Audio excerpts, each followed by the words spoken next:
aux prochaines assises qui nous invitent déjà à un collectif dépassement. Je vous remercie.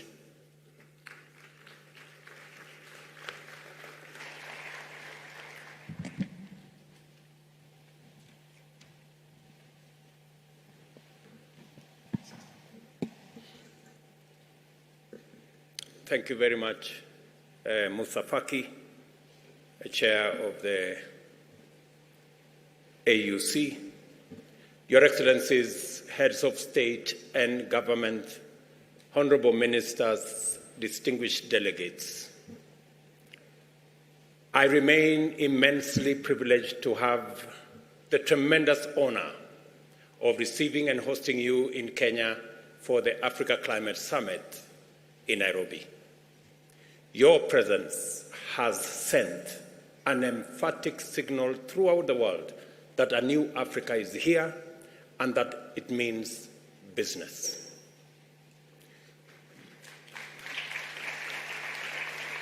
Your participation in the summit has further demonstrated your individual as well as our collective dedication to represent our peoples and champion their most important aspirations in every critical forum, regionally, continentally, and globally.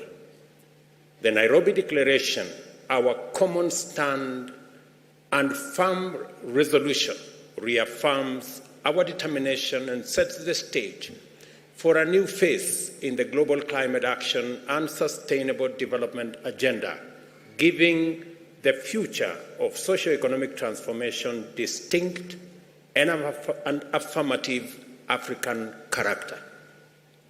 I take none of this for granted, and I commend, honor, and thank you for your tireless effort, steadfast support, and willingness to go the extra mile for the sake of a brighter future for Africa and for humanity.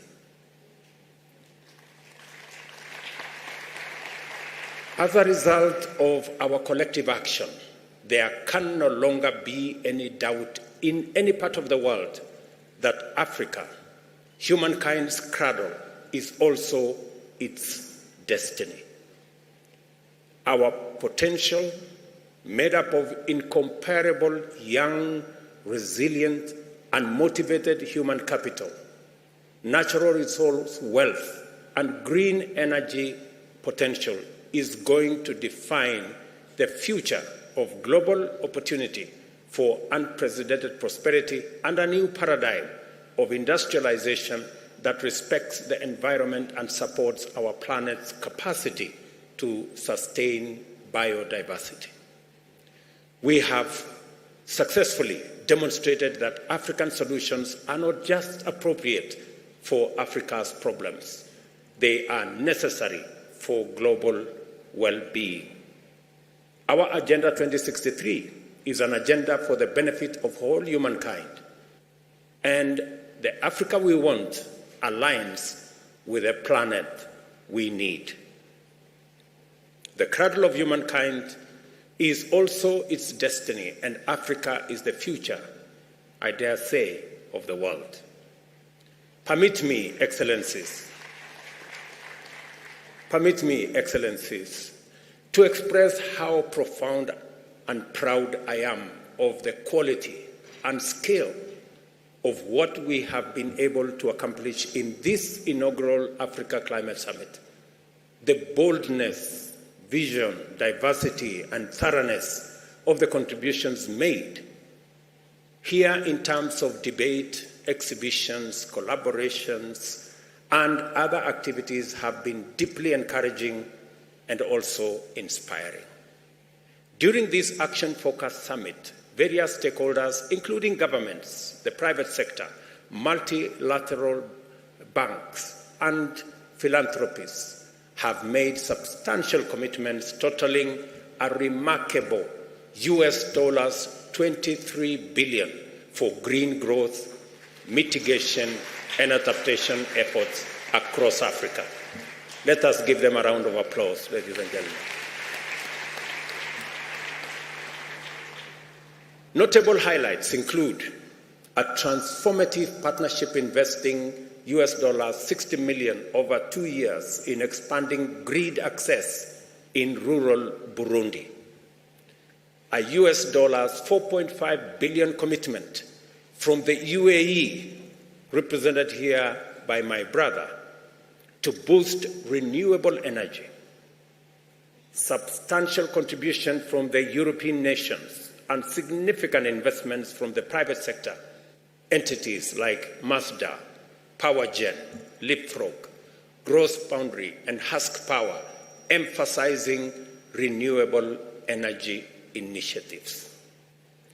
The signing of Kenya's green hydrogen strategy with the European Union is expected to drive and accelerate green manufacturing and create thousands of new high-value jobs in addition to attracting large private sector investments.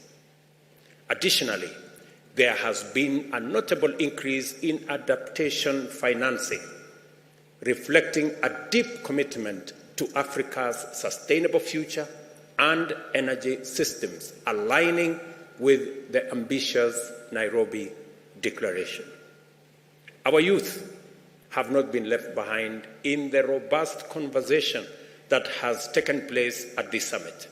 They have provided us with excellent models on how we must approach our date with an African future, by being open to possibility, bold in imagination, and willing to embrace radical and radically transformative technologies, ready to question the things we take for granted and explore new alternatives, and most of all, always seeking opportunities to collaborate locally as well as globally to achieve positive change.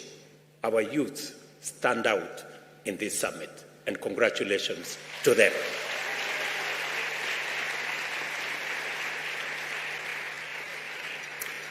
It is wonderfully appropriate that Africa is a young continent. The future does not merely belong to us. Our youth make us the future. Proceeding on the recognition that the reform of the multilateral financial architecture and the mobilization of adequate financial resources is necessary for progress in our journey into the future, we have challenged the international community to exercise a level of imagination in governance and climate action that is commensurate with the imperatives to overcome the immense existential challenges of our time. I am satisfied that we have done very well in our first Africa Climate Summit. I'm delighted that much progress has taken place here, proud that we gave your best and grateful for your steadfast support and commitment to our collective aspirations and unity.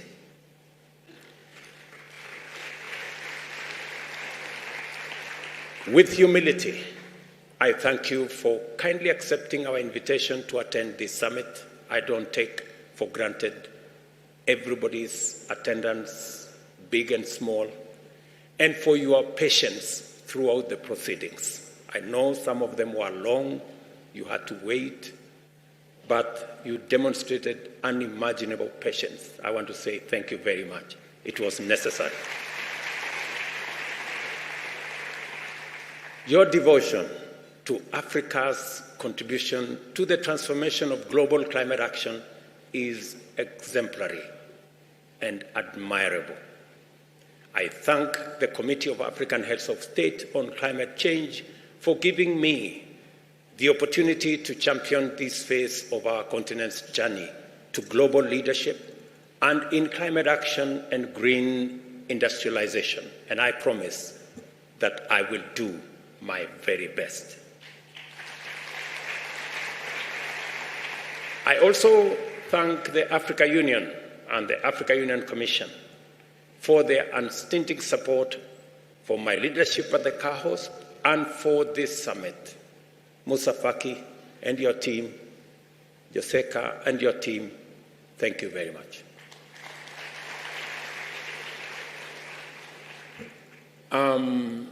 Much has gone into the preparation as well as the conduct of the actual summit. The political and technical support has been equally vital for our successful management of logistical, technical, diplomatic, financial, and other requirements. The declaration we make to the world today defines and amplifies the African position on the way forward in climate action and the fundamentals that the international community must attend to in order to ensure that humanity's economic and ecological imperatives are effectively, coherently, and sustainably achieved. Going forward, we shall use every available opportunity in the busy multilateral calendar, from the G20 meeting, the United Nations General Assembly in a fortnight, the annual meetings of the World Bank Group and the International Monetary Fund soon thereafter, as well as the COP28, to further prosecute our agenda. After our declaration, let us go home satisfied with a job very well done, proud of our progress we have made, and eager to embark on the next phase of our transformation everywhere on our continent. I know we've come from different corners of this continent. Please go home with your head very high. You have done very well. Congratulations. May God bless you. May God bless our great continent. And may God bless humanity. Asante sana. Thank you very much. Maybe by conclusion, I gave you some lessons. Mambo? Okay, let's start. Jambo? Okay, let me do it again. When I say jambo, you say jambo. Hello, hello. Jambo? Good. When I say mambo, how are things? You say poa. You say things are cool. In fact, poa means cool. Okay, mambo? Mambo? One final lesson. How to say thank you. You say asante. You can add asante sana. Means thank you very much. Can we go? Asante? Very good. So at least you have some lessons from home. I told you this is home, right? So thank you very much. My very best wishes, and God bless you.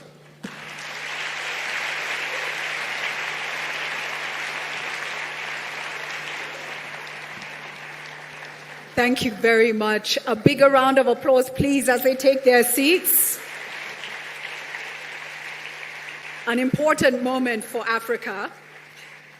A new Africa is here. Africa means business. One voice, collective action is what we've seen, a new paradigm. Congratulations to all the African leadership that have made the time to come, that have stood forward, that have spoken, that are driving this agenda. Asante sana. And we are all in it together. So, Your Excellency, a little bit of time for responses. We're going to hear from a few, very short. I will be standing by. We'll hear from a few stakeholders. And first and foremost, allow me to welcome Dr. James Mwangi, CEO of Equity Bank, who's going to speak on behalf of the private sector. Here is James. Let's give him a warm round of applause. Thank you.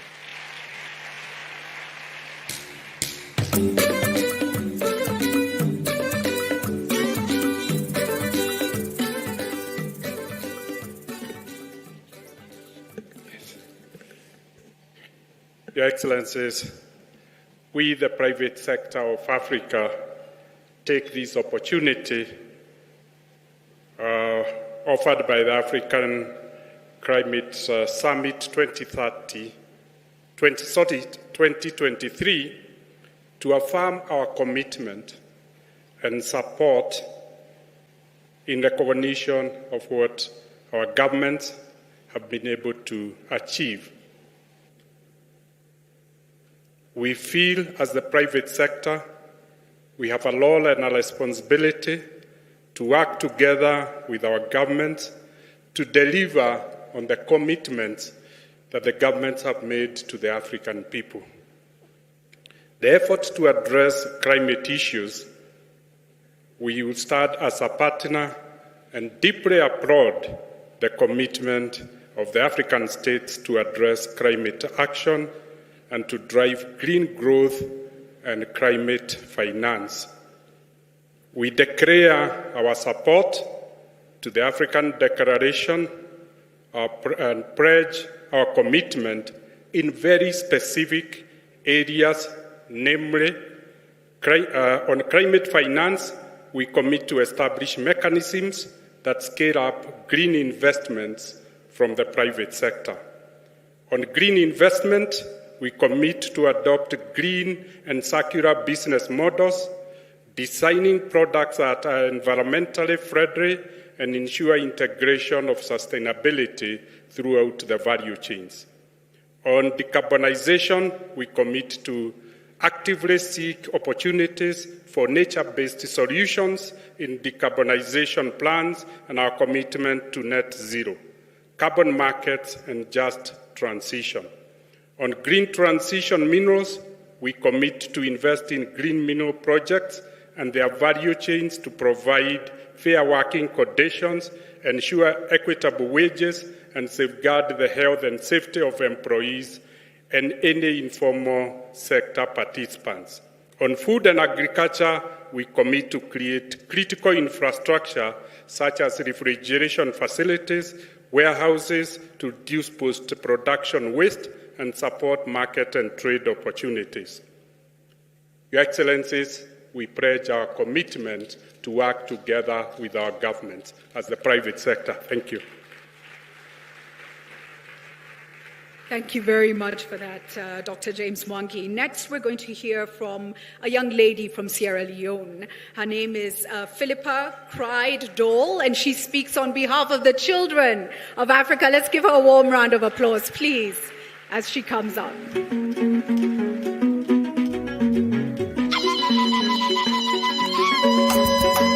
Hey, hey. Bana ba Kenya na mugezenti mulembe. Mulembe gundi.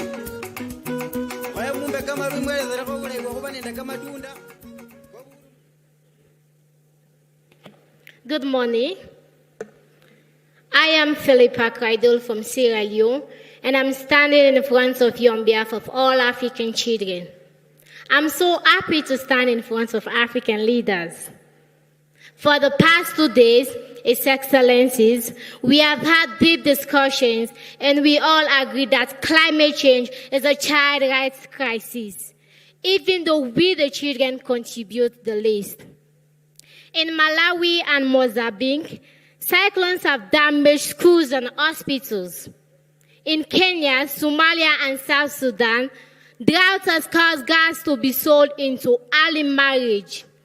In Nigeria and Sierra Leone, my country, loss of nature has caused our parents to lose their jobs. Across Africa, people fight for water and land, making families move, forcing children into child labor. We as children don't want adults to feel for us. We want to be included in finding solutions. My fellow children and I propose these solutions. Support children's projects like child-led organization on recycling and tree planting. Climate finance should support school feeding, not just food, but a balanced diet. We also need finance to keep girls in school, not in child marriage. Children are innovative. If you give us technology, We will give you the solutions for our water, agriculture, for our sanitation, and for child protection. And we need children in the climate discussion. We were not included in the planning of the summit. In the future, that has to change. President Ruto, African leaders, let us create an Africa fit for every child. And Santi Wudatenki. My name is Philippa Kreidel from Sierra Leone. In addition, kindly help me, my fellow children, please join me. On behalf of the children in Africa, we want to present our declaration statement to the President of Kenya. Thank you. Your Excellency Musa Faki, can I ask you also to come up to receive this, please? Thank you so much. And if I can ask the children, we know you have energy. You can move faster. Let's go. Thank you. Thank you. Excellent.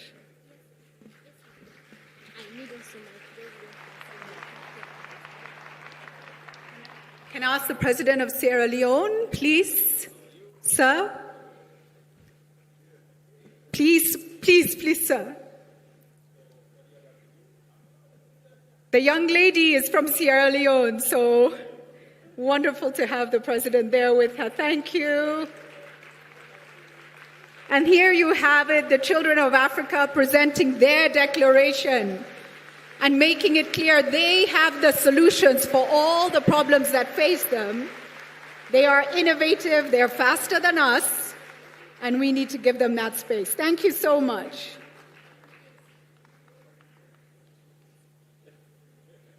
Excellent.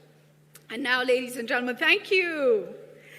Ladies and gentlemen, let us now welcome the young people.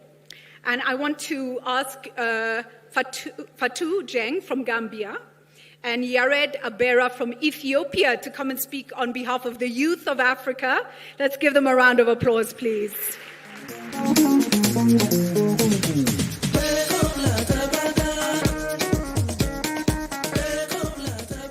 Excellencies, distinguished delegates, invited guests. My name is Fatou Jeng from the Gambia, and I'm joined by my colleague here, Mr. Yarid Abela from Ethiopia. We are here speaking on behalf of African youth to not only share the urgency for climate action, but to share some of our key demands embedded in our declaration, which reflects our commitment as youth to be a part of the solution in shaping Africa's green growth agenda. Thank you so much, Mr. President, for recognizing the crucial role young people play in climate action. I think this is what we need from our leadership. However, as youth, we call upon the key stakeholders to recognize, promote, and invest in the decision of the Africa Youth Climate Assembly by establishing the Assembly as the principal forum for consolidating and meaningfully enhancing the coordination of youth engagement in climate governance across member states beyond the Africa Climate Summit. And we also urge the key stakeholders to support youth inclusion in advancing Africa's sustainable development goals and the Green Growth Agenda in official continental forums. We also would love to engage the African Union Commission's Youth Division and Department of Sustainable Environment and Blue Economy to integrate the Africa Youth Climate Assembly into their structures, and also aligning with Article 19 of the Africa Youth Charter on sustainable development and the protection of our environment. We also urge the creation of an intergenerational Green Investment Fund to support young-led innovations, actions, and green jobs for African youth. We also request for the lobby of the established United Nations Youth Office to domicile in Africa in line with the structure of global climate institutions. We call for engagement and investment in young people in exploring agricultural potential of Africa. In conclusion, we would like to also seek from key stakeholders to invest in youth-led research, innovations for identifying local climate solutions. In conclusion, we believe that African youth have showcased their African-led solutions to the global challenge. Invest on us. Thank you so much. And before we just go, Your Excellency, with your permission, we would love to join our colleagues, the children as well, to call you on stage as well, and the AU chairperson, to also have our colleagues from the Africa Youth Climate Assembly team, Ms. Watuti, Mr. Brian Miner, and Alfonso, to join us in sharing the Africa Youth Climate Assembly Declaration. And I saw that my citizenship has been changed to Nigeria, so I am a dual citizen now, a Gambian and a Nigerian. Yeah. This is the true treasure of Africa. It's her young people. Let's give them a warmer round of applause.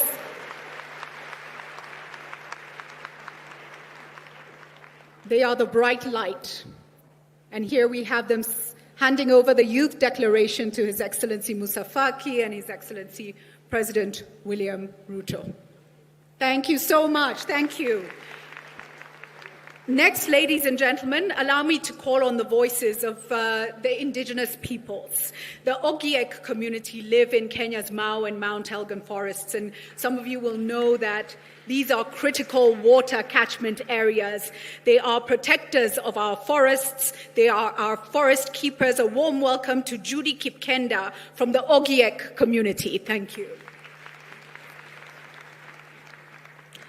Your Excellency, President of Kenya, Dr. William Samoei Ruto, distinguished excellencies from different countries, our governors, and all other guests. Good morning. My name is Judy Kipkenda from the Ogiek people of Kenya. We, the African indigenous peoples, gathered for the African Climate Summit, Pre-Summit Forum, from the 1st to 3rd of September 2023, here in Nairobi, Kenya.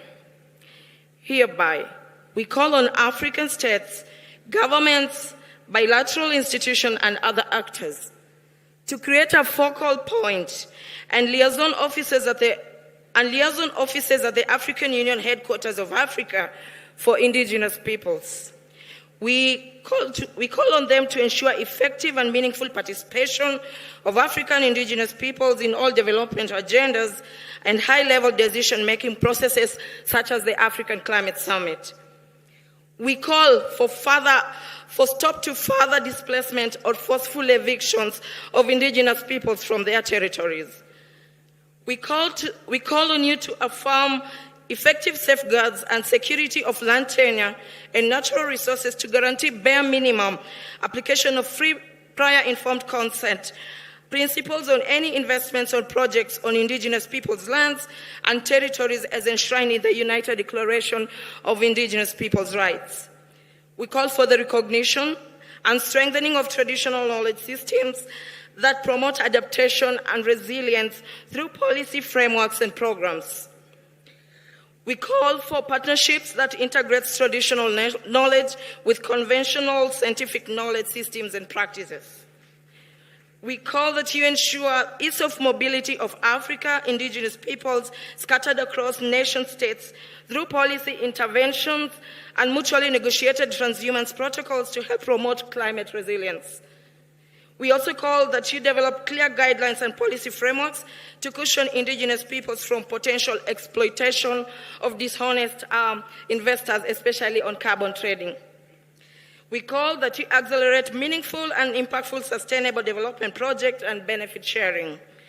Establish Indigenous Peoples Climate Resilience Fund to accelerate the realization of sustainable development goals and to mitigate against the impact of climate change on indigenous peoples, in particularly women, children, youth, and persons with disability.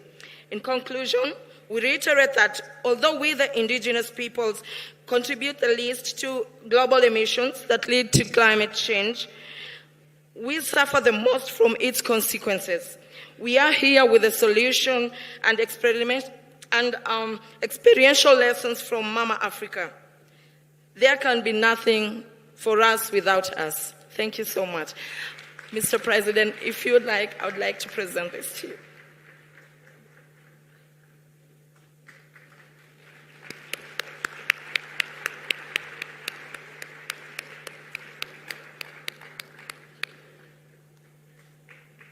That's wonderful. Thank you so much for that extremely important response. A warm round of applause there as well. Thank you. We'd like to invite a response now on behalf of the ecumenical community and ask Reverend Dr. Lesmore to say a few words.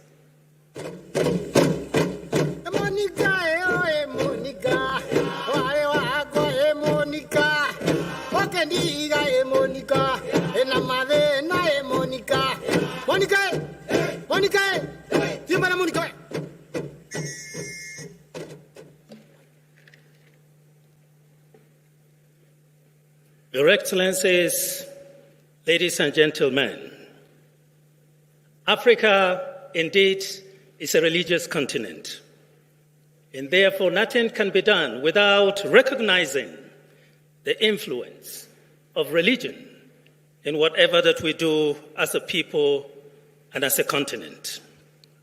Incidentally, the Africa Climate Summit is taking place within the season of creation, where people of faith and good intentions are invited to pray and take action for our common home that is bleeding and groaning because of human actions driven by greed.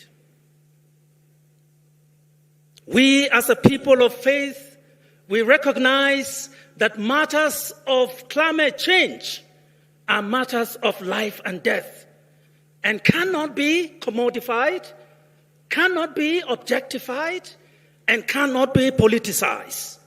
And we are driven by that.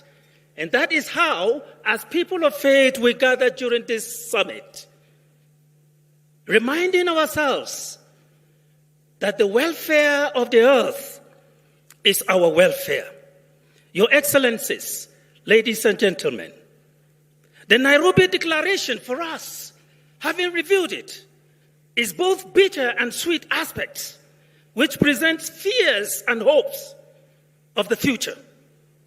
We, as people of faith that are often the first respondents in crisis situations, including the ones that are caused by climate change, are wrestling with the question whether there is honesty and truthfulness in the entire process of negotiation.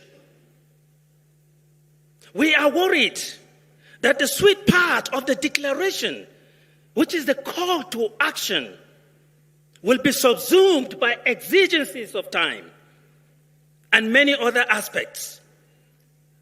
Your Excellencies, as people of faith, we continue to pray and act rightly for the common good of all, while calling for greater transparency in climate finance management. It is greatly going to be beneficial if a mechanism like what was used during the Global Fund to combat HIV, malaria, and TB, the country coordinating mechanism, is very important. And if we can institute that, all the stakeholders within a country will find space in climate financing that will lead to greater adaptation and resilience for our people. May God bless Africa, our home, and our future. I thank you. Mr. President, I also have a text of sermon for you.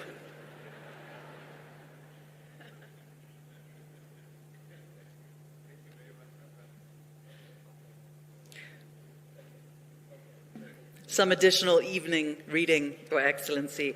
I'd like to invite a response now on behalf of civil society, Dr. Mithika Mwenda, with the Pan-African Climate Justice Alliance.